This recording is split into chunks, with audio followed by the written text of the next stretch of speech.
சென்னை கிண்டியில் உள்ள மக்கள் மாளிகையில் பொறுப்பு ஆளுநரின் பதவியேற்பு விழா நடைபெற்று வருகிறது. நேரலையில் பார்க்கலாம்.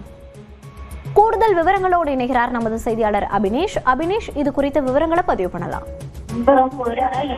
தமிழ்நாட்டின் ஆளுநராக ராஜேந்திர விஸ்வநாத் அர்லோகர் இன்னும் சில நிமிடங்கள்ல பதவியேற்றுள்ளார். இந்த நிகழ்வு சென்னை கிண்டியில் இருக்கக்கூடிய ஆளுநர் மாளிகை வளாகத்தில் உள்ள பாரதியார் மண்டபத்தில் நடைபெற்று வருகிறது.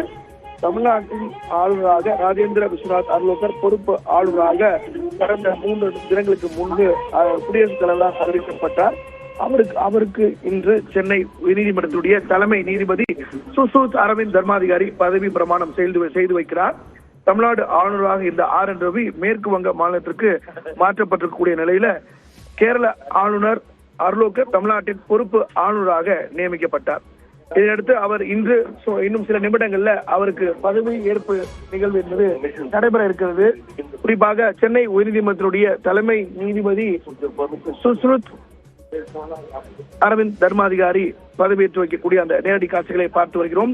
தமிழ்நாடு ஆளுநராக RN ரவி கடந்த 2021ஆம் ஆண்டு செப்டம்பர் மாதம் தமிழ்நாட்டின் ஆளுநராக பொறுப்பேற்றுக் கொண்டார். இவர் பதவியேற்ற நிலையில 4 ஆண்டுகளுக்கு பிறகு அவருடைய தமிழ்நாட்டிற்கு தற்போது புதிய பொறுப்பு ஆளுநர் நியமிக்கப்பட்டிருக்கிறார். இந்த பொறுப்பு ஆளுநர் பதவியேற்பு நிகழ்வு என்பது ஆளுநர் மாளிகையில நடைபெற்று வருகிறது. இந்த நிகழ்ச்சியில தலைமைச் செயலாளர் அதே போல தமிழ்நாட்டு அரசுடைய காவல்துறை உயர் அதிகாரிகள் உள்ளிட்ட ஒரு நிகழ்வுல கலந்து கொண்டிருக்கிறாங்க. கடந்த 3 தினங்களுக்கு முன்புதான் சென்னை உயர்நீதிமன்றத்துடைய தலைமை நீதிபதியாக சுஷ்ருத் அரவிந்த் தர்மாதிகாரி பொறுப்பேற்றுக் கொண்டார். Chief Justice to administrate.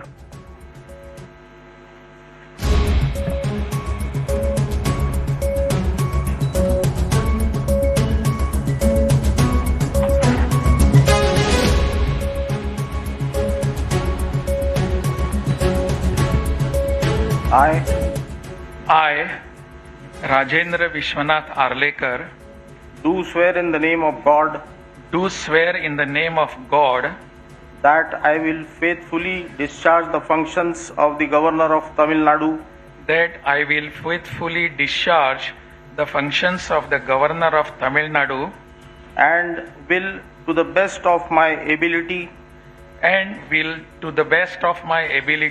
preserve, protect and defend the Constitution and the law. Preserve, protect and defend the Constitution and the law. And that I will devote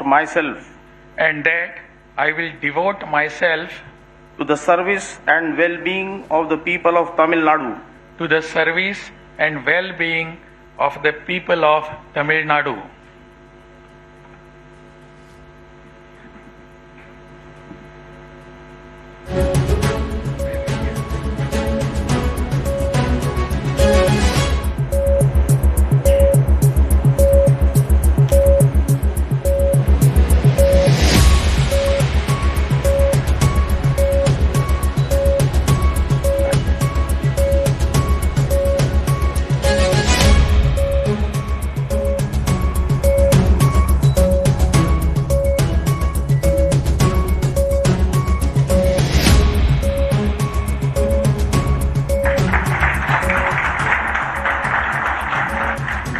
Ladies and gentlemen, the Honorable Chief Minister will now felicitate the Honorable Governor with a bouquet and a shawl.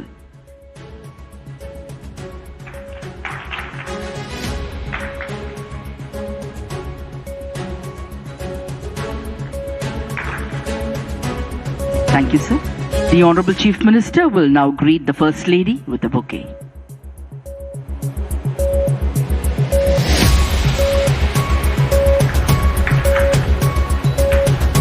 Thank you, sir.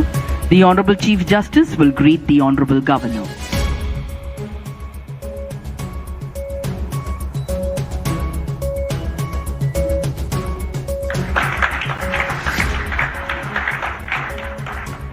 The Honorable Chief Justice will greet the First Lady.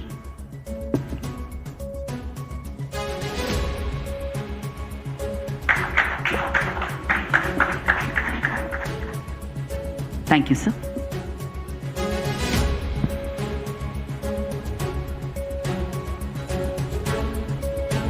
With your permission, sir, may we now close the proceedings? Ladies and gentlemen, we humbly request you to rise up for the national song Vande Mataram, followed by national. கூடுதல் விவரங்களோடு இணைகிறார் நமது செய்தியாளர் அபினேஷ். அபினேஷ், விவரங்கள். தமிழ்நாட்டின் ஆளுநராக ராஜேந்திர விஸ்வநாத் அர்லோகர் பதவியேற்றுக் கொண்டார். கேரள ஆளுநராக இருக்கக்கூடிய இவர் தற்போது பொறுப்பு ஆளுநராக தமிழ்நாட்டுக்கும் நியமிக்கப்பட்டார். இந்த நிலையில சென்னை உயர்நீதிமன்றத்தினுடைய தலைமை நீதிபதி சுஷ்ருத் அரவிந்த் தர்மாதிகாரி அவருக்கான பதவி பிரமாணத்தை செய்து வைத்தார். இந்த நிகழ்வில் தமிழ்நாடு முதலமைச்சர், தமிழக அமைச்சர்கள் உள்ளிட்டோர் இந்த நிகழ்வில் கலந்து கொண்டாங்க. தேர்தல் நேரத்தில் இந்த அறிவிப்பு வந்திருப்பதும் ஒரு முக்கியமான நிகழ்ச்சியா பார்க்கப்படுது. தமிழ்நாடு ஆளுநராக இருந்த RN ரவி மேற்கு வங்க மாநிலத்திற்கு ஆளுநராக மாற்றப்பட்டு இன்று அவரும் அங்கு பதவியேற்றுக் கொண்டிருக்கக்கூடிய நிலையில 12:35 மணி அளவில் தமிழ்நாட்டுடைய ஆளுநராக அர்லோகர் பதவி ஏற்றுக் கொண்டிருக்கிறார். இந்த நிகழ்வு சுமார் 7 நிமிடம் நடைபெற்று முடிந்திருக்கிறது. அவருக்கு சென்னை உயர்நீதிமன்றத்துடைய தலைமை நீதிபதி பதவி பிரமாணம் செய்து வைத்த அந்த காட்சிகளை பார்த்தோம். அதே போல இந்த நிகழ்வில் தலைமைச் செயலாளர், அதே போல தமிழ்நாடு அரசுடைய உயர் அதிகாரிகளும் கலந்து கொண்ட நிலையில அமைச்சர்கள், சபாநாயகர் உள்ளிட்டோரும் நிகழ்வில் கலந்து கொண்டிருக்கிறாங்க. அந்த அடிப்படையில் இவர் தமிழ்நாடு மற்றும் கேரளா ஆகிய 2 மாநிலங்களுக்கும் ஆளுநராக செயல்படுவார். தேர்தல் தேதி அறிவிக்கப்படக்கூடிய நிலையில ஆளுநருடைய மாற்றம், அது குறிப்பாக பொறுப்பு ஆளுநராக தமிழ்நாட்டுக்கு நியமிக்கப்பட்டிருக்கிறதும் ஒரு முக்கியத்துவம் வாய்ந்ததாக கருதப்படுகிறது. அந்த அடிப்படையில் ஆளுநர் மாளிகை வளாகத்தில் தமிழ்நாட்டுடைய புதிய ஆளுநராக ராஜேந்திர விஸ்வநாத் அர்லோகர் பதவி ஏற்றுக் கொண்டிருக்கிறார். மோனிஷா.